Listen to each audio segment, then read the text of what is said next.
નમસ્કાર, money મેનેજરના fresh એપિસોડમાં હું પ્રીતિ દલાલ આપનું સ્વાગત કરું છું. મની મેનેજર તમને દર સપ્તાહે પર્સનલ ફાઇનાન્સને લગતા વિવિધ ટોપિક ઉપર માહિતી આપે છે અને સમયે સમયે અમે આપને પર્સનલ ફાઇનાન્સના પાયાની વાતો પણ યાદ કરાવતા રહ્યા છે, જેથી ભૂલથી પણ તમારા આયોજનમાં કોઈ ભૂલ ન રહી જાય અને તમે તમારી સમૃદ્ધિ સર્જનના માર્ગ પર અવિરત આગળ વધતા રહો. તો આજે આપણે એવી વાત કરીશું કે એવી કઈ ખોટી માન્યતાઓ છે કે ભ્રમ છે કે મિથ છે જે તમારા સમૃદ્ધિ સર્જનના માર્ગમાં અડચણો લાવી શકે છે. અને આ અંગે ચર્ચા કરવા આપણી સાથે જોડાયા છે ફૂલ સર્કલ ફાઇનાન્શિયલ પ્લાનર્સ અને એડવાઇઝર્સના certified financial planar Kalpesh Ashar. Kalpeshbhai, ઘણો સ્વાગત છે. અને આપણે અત્યારના એવા સિચ્યુએશનમાં રહી રહ્યા છે અને સિચ્યુએશન કંઈ પણ હોય પણ આપણે કોઈ ભ્રમ કે કોઈ મિથ્સ ઓવર પાવર કરી જતા હોય છે રિયાલિટીને, અને એ આપણને સાચું લાગે છે અને રિયલ સિચ્યુએશન છે એ લાગે છે કે ના ના આવું તો થઈ ન શકે, રાઈટ? અને એમાં પછી આપણે ખોટા ડિસિઝન લઈ લેતા હોય છે. પછી એ આપણી લાઈફમાં હોય કે આપણે તો આજે ફાઇનાન્શિયલ પ્લાનિંગની વાત કરવાના છે તો એમાં પણ હોય છે ને એમના લીધે ઘણો બધો આપણને માર પડી જતો હોય છે. કઈ રીતના તમે જોઈ રહ્યા છો પર્સનલ ફાઇનાન્સ પ્લાનિંગ જો કરવું હોય તો રિયાલિટી ચેક આપવું કેટલું જરૂરી છે? Thank you Preeti. Personal finance એક એવો સબ્જેક્ટ છે જે આપણે કહીએ ને કે રેપિટેશન કરવું બહુ જ અગત્યનું છે. અને જેટલું રેપિટેશન થાય એટલું જ આપણને એમાં એક વધારે એમાં નિપુણતા મળે અને we are more perfect in it. But એમાં ઓલવેઝ જીવનના હરેક ક્રમમાં આપણે કહીએ છીએ કે એક સચ્ચાઈ હોય છે ને એક ભ્રમ હોય છે, મિથ હોય છે ને રિયાલિટી હોય છે. એવી રીતે પર્સનલ ફાઇનાન્સ પણ એક એવું ફિલ્ડ છે જે હજી લોકોને પૂર્ણપણે આપણે કહીએ કે હજી સમજાયું નથી અને એમાં ઘણી અડચણો પણ આવતી હોય છે લોકોને એક મિથ ક્લિયર કરવામાં. તો આપણે સૌથી પહેલા સમજીએ પર્સનલ ફાઇનાન્સનું એક મૂળભૂત ડેફિનેશન શું કહેવાય. તો પર્સનલ ફાઇનાન્સને હું એવી રીતે આઈ થિંક ડિફાઇન કરીશ કે પર્સનલ ફાઇનાન્સ એક એવી પ્રક્રિયા છે, એક એવી પ્રોસેસ છે જ્યાં તમે આજે તમારા જે પર્સનલ ફાઇનાન્શિયલ રિસોર્સિસ છે, તમારી પાસે જેટલી પર્સનલ ફાઇનાન્સની તમે રિસોર્સિસ તમે લઈને ચાલો છો, એનું પ્લાનિંગ તમે ફ્યુચર ગોલ્સ માટે એવી રીતે કરો કે જે આજની પણ તમારી અડચણો આવતી હોય ડે ટુ ડે લાઈફમાં એને ઓવરકમ કરો અને આગળ વધીને ફ્યુચરનું પ્લાનિંગ કરો. તો it is nothing but planning for your future goals with the present resources, considering કે તમને ઓબ્સ્ટેકલ્સ આવવાના છે. તો નાણાકીય આયોજન એ જ છે કે તમે ફ્યુચરના ગોલ્સ માટે આજે પ્લાનિંગ કરો, બટ તમારી જે નિયર ફ્યુચરની જે ઓબ્સ્ટેકલ્સ છે એને ઓવરકમ કરો. તો આખી આ એક પ્રોસેસ છે પ્રીતિ. અને એમાં ફાઇનાન્શિયલ પ્લાનિંગમાં અમે જ્યારે લોકો સાથે વાત કરતા હોઈએ છીએ ક્લાયન્ટ્સ જોડે, એમાં મુખ્ય 4 થી 5 પાયા હોય છે જેના ઉપર આખી પર્સનલ ફાઇનાન્સની ઇમારત ઊભી હોય છે, પર્સનલ ફાઇનાન્શિયલ પ્લાનિંગની. તો સૌથી પહેલા એમાં આવે છે બેસિક, છે કેશ ફ્લો મેનેજમેન્ટ. એટલે તમારી જે આવક છે અને ખર્ચા એનું તમે કેવી રીતે એક હિસાબ રાખો છો. તો that is your cash flow management, personal cash flow management. એના પછી આવે છે તમારું જે નેટવર્ક છે એનું અસેસમેન્ટ, કે એનું એનાલિસિસ. હવે નેટવર્ક એટલે શું? નેટવર્ક એટલે તમારા જે આજે એસેટ્સ છે, તમારા એસેટ્સમાં તમે ગણી લો કે તમારી એફડીસ છે, કે તમારા બોન્ડ્સ છે, તમારી મ્યુચ્યુઅલ ફંડ્સ છે, તમારા સ્ટોક્સ આવે, તમારું રિયલ એસ્ટેટ આવે. એ રિયલ એસ્ટેટ પર આપણે થોડી વધારે વાત કરશું. પછી તમારા જે કમોડિટીઝમાં તમારી ઇન્વેસ્ટમેન્ટ્સ હોય, એ બધા તમારા અસેટ્સ થયા. અને એમાંથી આજની તારીખમાં તમારી જે લાયબિલિટીઝ હોય, એટલે કે જે તમને હજી પૈસા બીજા ઇન્સ્ટિટ્યુશન્સને કે લોકોને તમને આપવાના હોય, એ માઇનસ થાય. તો અસેટ્સ માઇનસ લાયબિલિટીઝ એટલે તમારી જે લોન હોય કે તમારા ક્રેડિટ કાર્ડના બિલ હોય, તો એ તમારું નેટવર્થ ગણાય. થર્ડ આવે જે આપણે કહીએ કે ફાઇનાન્શિયલ પ્લાનિંગનું હૃદય છે, હાર્ટ છે, એ છે તમારા લક્ષ્ય, ફાઇનાન્શિયલ ગોલ્સ. અને તમે એ તમારી ઇન્વેસ્ટમેન્ટ પ્લાનિંગ તમે કેવી રીતે તમારા ફાઇનાન્શિયલ ગોલ્સ સાથે એમાં સ્ટિચ કરો છો, એમાં સિંક કરો છો, એ મૂળભૂત એક ફાઇનાન્શિયલ પ્લાનિંગનું આખું હૃદય હોય છે, હાર્ટ છે. ફોર્થ આવે છે રિસ્ક મેનેજમેન્ટ, અને એમાં છે ઇન્સ્યોરન્સ એડવાઇસરી. એટલે કે તમે ઇન્સ્યોરન્સ કેટલું તમે લો છો, કેટલું પ્રીમિયમ એના માટે ચૂકવો છો, પર્યાપ્ત છે કે નહીં, કઈ જાતનું ઇન્સ્યોરન્સ તમે લો છો, લાઈફ ઇન્સ્યોરન્સ, હેલ્થ ઇન્સ્યોરન્સ, તમારા જે પ્રોપર્ટી ઇન્સ્યોરન્સ છે, એ બધા માટે તમે કેટલું ઇન્સ્યોરન્સ પર્યાપ્ત રીતે લો છો. અને ફાઇનલી આવે છે કે જે ટેક્સ રિલેટેડ અને એસ્ટેટ પ્લાનિંગ હોય છે, એ આખું પર્સનલ ફાઇનાન્સ રિલેટેડ તમે કેવી રીતે એડવાઇસ કરો છો અને ઓપ્ટિમાઇઝેશન કરો છો એને ધ્યાનમાં રાખીને. તો આ છે રિયાલિટી. હવે આમાં આવે છે બધી મિથ જેના બારેમાં આપણે વાત કરશું. તો રિયાલિટી આ છે, આને કહેવાય રિયાલિટી. એટલે જો તમે પહેલેથી જ જો કંઈ ઉપર નીચે વિચારતા હોય તો તમારે પહેલાં જ આ એક સમજી લેવું જોઈએ. બિકોઝ જે બી આપણે પ્લાનિંગ કરીએ છીએ ઓન રિયાલિટી બેઝિસ કરવાનું છે, રિયલમાં જે છે એનાથી આપણે પ્લાનિંગ કરવાનું છે. આજે જે આપણી પાસે છે એના પરથી આપણે પ્લાનિંગ કરવાનું છે ફોર ધ ફ્યુચર. એટલે તમે કોઈ ગેસ ના કરી શકો કે હા મારી પાસે આવશે તો હું ચલો એવી રીતે હું પ્લાન કરું. એટલે એ જ પહેલાં આપણે ભૂલ થાપ ખાઈ જતા હોઈએ છીએ. તો શરૂઆત કરીએ કેશ ફ્લોથી, because that is very important. કારણ કે તમારી પાસે આજે જે હાથમાં છે, તમારી પાસે જે રિયલમાં છે એને તમે ગ્રો કરી શકો છો. ગ્રો થયેલાને આપણે પાછું એ નથી આફ્ટરવર્ડ્સ આપણે એ નથી કરી શકતા, વાઇસ વર્સા.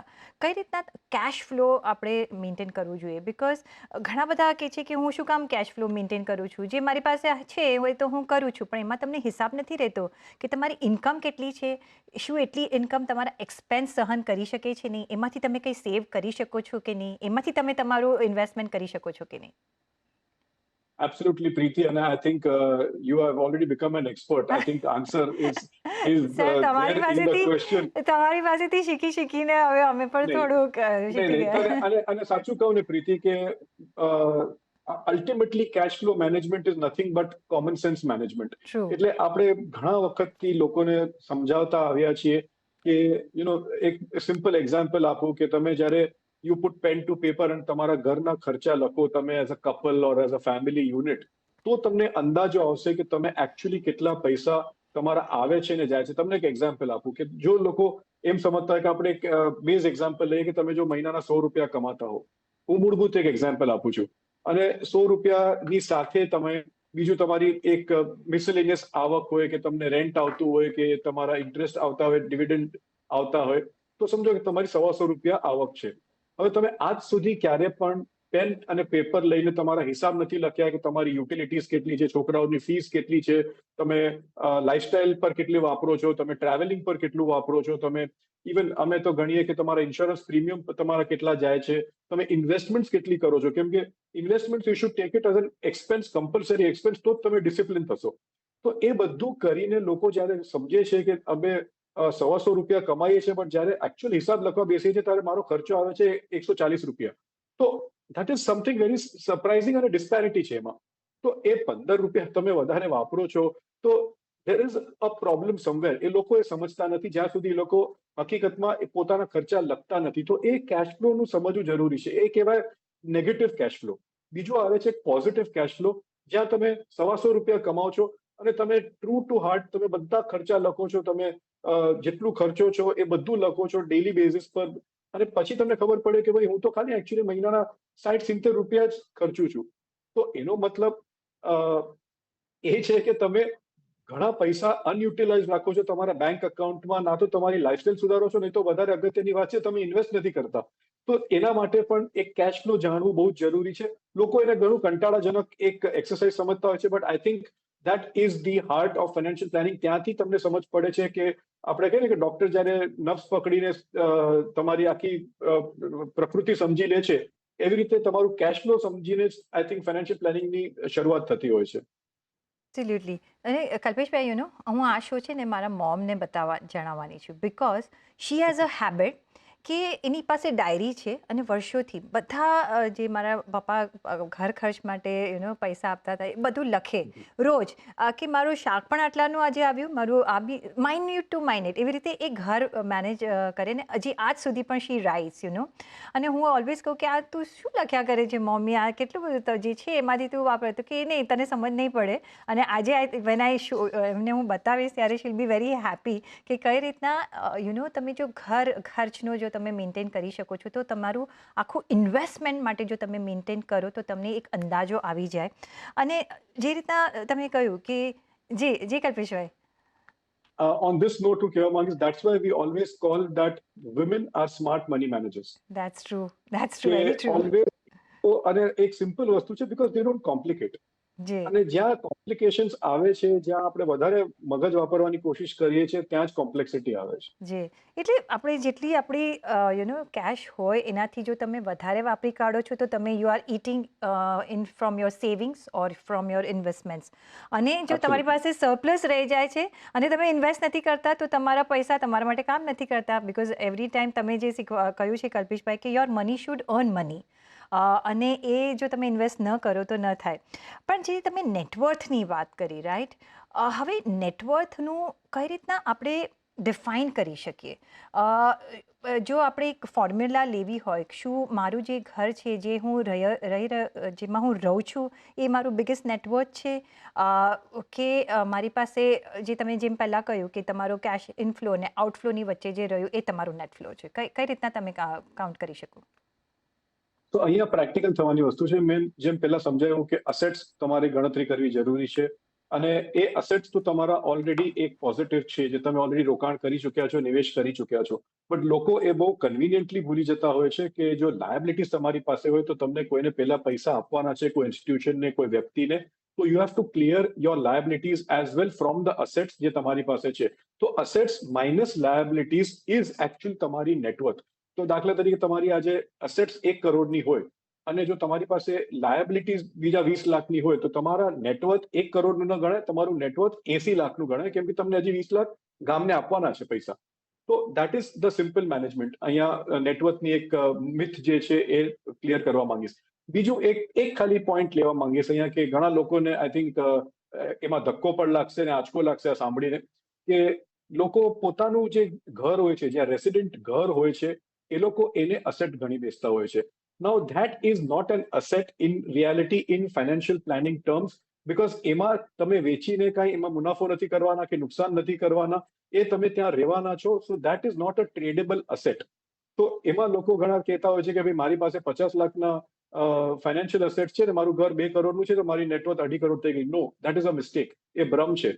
તો ઇનફેક્ટ ફાઇનાન્શિયલ ટર્મ્સમાં તમે જોવા જાઓ તો તમારું જે ઘર છે, જ્યાં તમે રહો છો, એના માટે તમે મેન્ટેનન્સ કરો છો, ખર્ચો કરો છો, તો લાયબિલિટી તમારા ખિસ્સામાંથી પૈસા જઈ રહ્યા છે. તો આવી બધી મિથ જે છે, આપણે એ જ ક્લિયર કરવા માંગીએ છીએ, અને નેટવર્થમાં આ બધી ભૂલો થતા આપણે અટકાવી જોઈએ. નેટવર્થમાં આપણે જે ઘરમાં રહેતા હોઈએ, જે આપણું પરમનન્ટ એડ્રેસ હોય, એ ઇન્ક્લુડ ન કરવું જોઈએ, કારણ કે કંઈ થાય છે તો કંઈ આપણે વેચી કરીને રસ્તા પર તો રહેવા જવાના નથી. એટલે Absolutely. દેટ ઇઝ એને તમારે ગણવું ન જોઈએ. યસ, બાકી જો તમારી પાસે બીજું ઘર હોય ને રેન્ટ હોય કે એક્સ્ટ્રા હોય, yes, that you can count. પણ એટલે આ એક મિથથી તમારે દૂર રહેવાનું જ્યારે તમે નેટવર્થ કાઉન્ટ કરો છો ત્યારે. સેકન્ડ, જે તમે કહ્યું કે જે heart of the financial planning છે, એ છે તમારા ફાઇનાન્શિયલ ગોલ્સ. જો તમારે ગોલ્સ જ વેલ ડિફાઇન નહીં હોય તો તમે કઈ રીતના ઇન્વેસ્ટ કરશો? પછી આડેધડ કંઈ ઇન્વેસ્ટ કરવાનો તો કોઈ મતલબ હોતો જ નથી. કેટલું ઇમ્પોર્ટન્ટ છે ગોલને વેલ ડિફાઇન રાખવાના? એક કહેવત છે પ્રીતિ, કે goal is just a wish till you have not started investing for it. એટલે મનમાં તો ઘણી બધી ઈચ્છાઓ થતી હોય કે મારે એ કરવું છે, મારે આ જોઈએ, મને ઈ જોઈએ છે, મારે આ હાસિલ કરવું છે, મને આટલા પૈસા કમાવા છે, મારે આ ઘરમાં રહેવું છે, મારે આટલી ઉંમરમાં રિટાયર થવું છે. એ બધી તમારી એક ઈચ્છાઓ છે. Those are wishes, those are not goals. A goal has to be always worked upon. A goal has to have a future value. એટલે કે આજે જે તમે કહો છો એ કિંમત જે ગોલની છે, એને તમે એક ટાઈમ ફ્રેમ આપો. એને ટાઈમ ફ્રેમ પર એમાં ઇન્ફ્લેશન એડ થશે, અને પછી એ ગોલ તરફ તમે કયા પગલા લો છો, કયા ઇન્વેસ્ટમેન્ટ ડાયરેક્ટ કરો છો. અને goal should be also realistic. કે તમે એમ નથી કહેવા માંગતા કે મારી તો મનની કોઈ ઈચ્છા ઉપર કોઈ પાબંદી નથી. નહીં, you have to be realistic. કે આજે દાખલા તરીકે તમે જો 25,000 રૂપિયા કે 50,000 રૂપિયા કમાતા હો, અને તમે એમ કહેતા હો કે મારી કોઈ ગોલ છે કે જે મારે 2 વર્ષમાં 5 કરોડની એક અકમ્પ્લિશમેન્ટ કરવી છે, it is not practical. You have to be realistic. અને goals most important have to be written down. તમને એ ગોલને લખવું જોઈએ, તો it then turns into a manifestation, અને એના તરફ તમારા પગલા જવા જોઈએ. તો a goal is only a wish till you don't action. Absolutely, a goal is only a wish. જ્યાં સુધી તમે એને એક્શનમાં નથી મૂકતા, જ્યાં સુધી તમે એ ગોલ પ્લાનિંગ કરીને ઇન્વેસ્ટમેન્ટની પ્રક્રિયા શરૂ નથી કરતા, ત્યાં સુધી એ તમારા ગોલ્સ જ રહેશે, ડ્રીમ્સ જ રહેશે, એ તમે ફૂલફિલ નહીં કરી શકો. પણ બિફોર તમે એક ગોલ સેટ કરો, તમે એના માટે કામકાજ શરૂ કરો, ઇન્વેસ્ટમેન્ટ કરો, એની પહેલાં આપણે ઓલવેઝ કહેતા આવ્યા છે કલ્પેશભાઈ કે તમે તમારી જાતને સિક્યોર કરી દો. અને એ આપણે વાત કરી રહ્યા છીએ ઇન્સ્યોરન્સ, અને આપણે ટાઈમ એન્ડ અગેન આપણે વાત કરતા રહ્યા છીએ. પણ હજી ઇન્સ્યોરન્સ માટે ઘણા બધા મિથ્સ છે કે મને તો એવું ઇન્વેસ્ટમેન્ટ કરવું છે જેમાંથી મને કોઈ રિટર્ન મળે. હવે રિટર્ન અને ઇન્સ્યોરન્સ, સિક્યોરિટી અને ફિનાન્શિયલ પર્પઝ તમારો આખો ડિફરન્ટ છે. એમાં ખાલી સિક્યોરિટી પોઈન્ટ ઓફ વ્યૂ જ આપણે જોવું જોઈએ એમ આપણે કહેતા આવ્યા છે. અને સાથે બીજા બી ઘણા બધા મિથ્સ આની સાથે જોડાયા છે કે મારે આટલું બધું પ્રીમિયમ પે કરી દેવું પડશે જેનું વળતર તો મને કંઈ મળતું નથી, કે હું હજી બહુ યંગ છું, હું હેલ્ધી છું, મારે અત્યારથી શું કામ લેવાનું. આ બધા મિથ્સ ક્લિયર કરવા કેટલા જરૂરી છે. બિકોઝ જો કોઈ અનસર્ટન્ટી આવે છે કે જો કોઈ પ્રોબ્લેમ તમારા હેલ્થને થાય છે તો એ તમને કહીને નથી થવાનું કે તમે ઇન્સ્યોરન્સ લીધું છે તો હું આવું, તમે યંગ છો તો હું આવું કે ના આવું. કઈ રીતના આપણે આ પ્લાનિંગ કરવું જરૂરી છે સો ધેટ આપણું કેપિટલ એમાં બધું ખોરવાઈ ન જાય. ને એબ્સોલ્યુટલી. અને અહીંયા આઈ થિંક એક સ્ટેટમેન્ટ એ જ કહેવા માંગીશ કે લોકો એ સમજી લે કે ઇન્સ્યોરન્સ ઇઝ ફોર પ્રોટેક્શન અને ઇન્વેસ્ટમેન્ટ ઇઝ ફોર ગ્રોથ. તો લોકો આ બંને ચીજને મિક્સ ના કરે. એટલે જે તમારું આજે જે વીમો છે કે જે ઇન્સ્યોરન્સ છે એ ફક્ત તમારા સુરક્ષા સીમિત છે, અને જે તમારું રોકાણ છે, તમારું નિવેશ છે, એ તમારી પ્રગતિ માટે, તમારા ગોલ્સ માટે, તમારા ગ્રોથ માટે છે. હવે પ્રોબ્લેમ ત્યાં થાય છે જ્યાં ઇન્સ્યોરન્સ પ્રોડક્ટ્સમાં ઇન્વેસ્ટમેન્ટને મિક્સ કરાય છે. એના લીધે લોકોને ઓલવેઝ આપણે કહીએ કે એક લોલીપોપ કેમ છોકરાઓને આપીએ આપણે, કે જો તમે આટલું પ્રીમિયમ આપશો આટલા વર્ષ માટે તો તમને પછી એનું જે વળતર છે આટલા પર્સન્ટેજ પર તમને મળતું જશે for the rest of your life for a limited period, અને તમારું ઇન્સ્યોરન્સ પણ પ્રોટેક્ટેડ રહેશે. તો જે ઇન્સ્યોરન્સ કવર છે.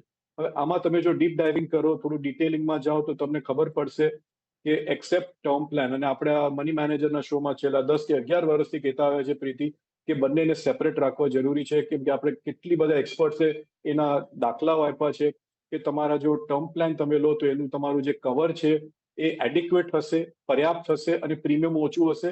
અને જો તમે એન્ડોમેન્ટ કે બીજા બધા જે પ્રોડક્ટ્સ છે જેમાં ઇન્સ્યોરન્સ કમ ઇન્વેસ્ટમેન્ટ પોલિસીઝ છે ત્યાં તમને ના તો એડિક્વેટ ઇન્સ્યોરન્સ મળશે અને એનું પ્રીમિયમ વિલ બી હ્યુજ. તો અને રિટર્ન્સ પણ તમે જોવા જાઓ તો if you put up a financial calculator, anywhere the returns will not be more than 6 થી 7%. હવે 6 થી 7% માટે તમારા કેશ ફ્લોને તમે હેમ્પર કરો, તમારે અંડર ઇન્શ્યોર્ડ રહેવા માંગતા હો તો insurance is a zero game. But જો પ્રોટેક્શન માટે ઇન્સ્યોરન્સ લેવા માંગતો ને I think everybody should have an adequate insurance, પર્યાપ્ત ઇન્સ્યોરન્સ બધા માટે લેવું બહુ જ જરૂરી છે. સાથે સાથે હેલ્થ ઇન્સ્યોરન્સ પણ. તો ત્યાં પણ તમે મિક્સ કાંઈ નહીં કરો. એક વેનિલા પ્રોડક્ટ જેટલું તમારી એક ક્ષમતા હોય એ પ્રમાણે તમે લો અને પ્રીમિયમ એનું લગાતાર ભરતા રહેજો. કેમ કે આજે હેલ્થ ઇન્સ્યોરન્સમાં જો તમે I think if you not adequately covered અને જો તમને બીમારી આવી ગઈ અને તમે જો સમજતા હો કે હું અમર છું ને મને કાંઈ નથી થવાનું ને હું એકદમ હેલ્ધી છું, આઈ થિંક એક હોસ્પિટલાઇઝેશન તમારી જિંદગીની બધી જે સેવિંગ્સ છે એ એક ઝાટકામાં ધોવાઈ કાઢશે. મિથ્સ હોય, ભ્રમ હોય, એના પર આપણે ચર્ચા કરી રહ્યા છીએ. અને આપણે ઓફકોર્સ ફાઇનાન્શિયલ પ્લાનિંગ કઈ રીતના કલ્પેશભાઈ કરવું એ વાતચીત કરી, પણ હવે એક ઇન્વેસ્ટર બિહેવિયર અને એના મિથ્સ પર ચર્ચા કરવી ઘણી જ જરૂરી છે, કારણ કે ખોટા નોશન સાથે આપણે આગળ વધતા હોઈએ છીએ. કઈ રીતના તમે આ આસ્પેક્ટ આપણે સમજાવશો? આઈ થિંક અહીંયા છે ને પ્રીતિ, આપણે ખાલી મિથની જ વાત કરીએ, લોકો સમજી જશે કે રિયાલિટી શું છે. અને જે મિથ છે આઈ થિંક એનાથી વિપરીત જ રિયાલિટી છે. તો એ પ્રમાણે હું એકદમ જલ્દી બધા મિથ્સની વાત કરીશ. સૌથી પહેલા લોકો જ્યારે ઇન્વેસ્ટમેન્ટ કરતા હોય છે એ લોકોની એ જ માન્યતા હોય છે કે હું જ્યાં ઇન્વેસ્ટ કરું ત્યાં મને માર્કેટથી વધારે રિટર્ન મળે. એટલે જે બેન્ચમાર્ક છે, નિફ્ટી છે, સેન્સેક્સ છે, મારી રિટર્ન્સ જે છે એ એનાથી વધારે હોવી જોઈએ. It is not the case. જો તમે લોંગ ટર્મ ઇન્વેસ્ટર છો, તમને માર્કેટમાં જો લોસ નથી કરવી તો તમને સમયગાળો આપવો પડશે, અને સમયગાળામાં બધું એવરેજ થઈને જે માર્કેટ રિટર્ન્સ છે એનાથી આઈ થિંક એક થોડુંક આલ્ફા મળે, you should be satisfied with it. Second વસ્તુ છે કે જે હું પણ જે ડિસિઝન લઈશ આઈધર મ્યુચ્યુઅલ ફંડમાં કે સ્ટોક્સમાં કે ઇવન રિયલ એસ્ટેટ, કે જે પણ મારા ઇન્વેસ્ટમેન્ટ ડિસિઝન છે એ બધા સાચા પડવા જોઈએ. It is not possible because market જે છે એક બહુ મોટું એક મોન્સ્ટર છે, એક બહુ મોટી ઇન્સ્ટિટ્યુશન છે, અને એનામાં કેટલા બધા ફેક્ટર્સ ચાલતા હોય, કેટલી બધી ગતિવિધિ ચાલતી હોય, કેટલા બધા મુવમેન્ટ ચાલતા હોય, એ જે ફક્ત ફાઇનાન્શિયલ નથી હોતા, અને જેના લીધે તમારા ઘણા ડિસિઝન્સ જે છે એ આગળ પાછળ થઈ શકે, ખોટા પણ પડી શકે. બટ ટ્રાય એ કરવી જોઈએ કે જો તમે સાચા ડિસિઝન લો તો એમાંથી તમને ફાયદો થાય, અને જો ખોટા ડિસિઝન લો તો તમે એને અટકાવીને એમાંથી બહાર નીકળી શકો. એમાં વધારે ને વધારે આઈ થિંક સંડોવાની જરૂર નથી.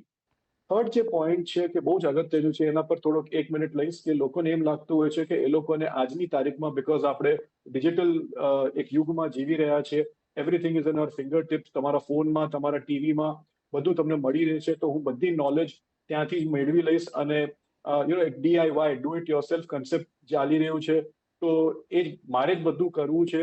અને કેટલા બધા આજે ઇન્સ્ટા પર રીલ્સ ચાલતા હોય છે કે કેવી રીતે ફાઇનાન્સ મેનેજ કરવું, અહીંયા રોકો પૈસા, ત્યાં રોકો, એ બધા ઇન્ફ્લુએન્સર્સ ને તમે સાંભળીને આઈ થિંક પોતાને તમે મિસ ઇન્ફ્લુઅન્સ કરો છો. તો સ્ટે અવે ફ્રોમ દેટ. આજે ફાઇનાન્શિયલ પ્લાનિંગમાં આજે હ્યુમન એડવાઇસર્સ જે છે એની જગ્યા ઘણા લોકો કહે છે કે અમને રોબો એડવાઇસર છે, અમને નથી સાંભળવું તમે જે કહો છો, અમે ફક્ત અમારું ડેટા નાખશું ને તમારે એક એલ્ગોરિધમ કે એક રોબોથી તમારા જે અમારા સવાલ છે એના જવાબ મળી જશે, અને that's about it. The human touch is always necessary. Robots are made by humans and not the other way around. એ સમજવું જરૂરી છે. અને વધારે છે કે યુટ્યુબ પર તમે કોઈ પણ ચીજની એક સોલ્યુશન લેવા જાઓ છો કે ગૂગલ કરો છો, આઈ થિંક તમે પોતાની મેડિકલ ટ્રીટમેન્ટ પણ લોકો એ કરે છે. બટ આઈ થિંક એક પર્સનલ ટચ હોવી જરૂરી છે, કેમ કે લોકો તમારી ભાવનાઓ, તમારા એકચ્યુઅલ સિચ્યુએશન્સ, તમારી ભૂલો, તમારા પ્લસ પોઈન્ટ્સ એક એડવાઇસર જ સમજી શકશે. તો આ બધી જે ઇન્વેસ્ટમેન્ટની મિથ્સ છે એ ક્લિયર કરવી જરૂરી છે. Second, there is no formula for getting rich quick. જલ્દી અમીર બનવાનો માર્કેટમાં કોઈ તરીકો નથી. જો તમે એ આવડતું હોય તો સમજી લો કે તમે ખોટી દિશામાં જઈ રહ્યા છો, કેમ કે માર્કેટ ઘણા મોટા મોટા પાઠ એવા ભણ્યા છે કે લોકો પછી માર્કેટ તરફ આવ્યા નથી, એમની પોતાની આખી મિલકત ગુમાવી બેઠા છે. અને slow and steady wins the race. અને ફાઇનલ એક કહેવા માંગીશ કે તમે જો સમજતા હો કે ડાયવર્સિફિકેશન તમે કરી રહ્યા છો પોતાના ઇન્વેસ્ટમેન્ટનું, that is very good. But ફાઇનાન્સમાં તમે ડીપ ડાઇવિંગ કરશો તો there is a difference between diversification અને એસેટ એલોકેશન. જો તમે ખાલી મ્યુચ્યુઅલ ફંડ્સમાં અને ઇક્વિટી બેઝડ ઇન્વેસ્ટમેન્ટ્સ કરી રહ્યા છો તો તમે ફક્ત ડાયવર્સિફાય કરી રહ્યા છો, બટ અસેટ એલોકેશન નથી કરી રહ્યા. અસેટ એલોકેશન એટલે કે તમારા કેટલા પૈસા પ્રમાણસર ઇક્વિટીમાં છે, કેટલા ડેટમાં છે, કેટલા ગોલ્ડમાં છે, એ અસેટ એલોકેશન કહેવાય, જ્યાં હરેક અસેટનું બીજા અસેટ સાથે કોરિલેશન ના હોય. તો આ બધી ચીજો, ખોટી માન્યતાઓ મનમાં નહીં રાખો, અને જે સાચો માર્ગ છે અને જે સાચી રિયાલિટી છે એને પકડીને ચાલો. એન્ડ આઈ એમ શ્યોર તમારું ફાઇનાન્શિયલ પ્લાનિંગનું જે ધ્યેય છે, તમારા ફાઇનાન્શિયલ ગોલ્સ તમે બધા મીટ કરી શકશો. એબ્સોલ્યુટલી. તો આ ગોલ્ડન જે ફિનોમિનન છે ફાઇનાન્શિયલ પ્લાનિંગનું, એ કોઈ વખત ભૂલવું ન જોઈએ. અને તમે ભૂલી જાઓ તો અમે અવારનવાર તમને યાદ પણ કરાવતા રહીશું, બિકોઝ અમને જોઈતું નથી કે અમારા દર્શકોને કોઈ પણ લોસ થાય કે કોઈ મિથ્સમાં રહે. રિયાલિટી સાથે આગળ આપણે આપણું ફાઇનાન્શિયલ પ્લાનિંગ કરવાનું છે. કલ્પેશભાઈ, ઓન દેટ નોટ ઘણો આભાર તમારો અમારી સાથે આજે જોડાવા બદલ. અને સાથે જ પર્સનલ ફાઇનાન્સના તમારા સવાલ અમને મોકલો, તમારું નામ, શહેર, ઉંમર સાથે ઈમેલ કરો અમને money@nw18.com પર. ફેસબુક પર લખો અમને facebook.com/CNBC બજાર પર. અને વોટ્સએપ પણ કરી શકો છો 7506660000 પર.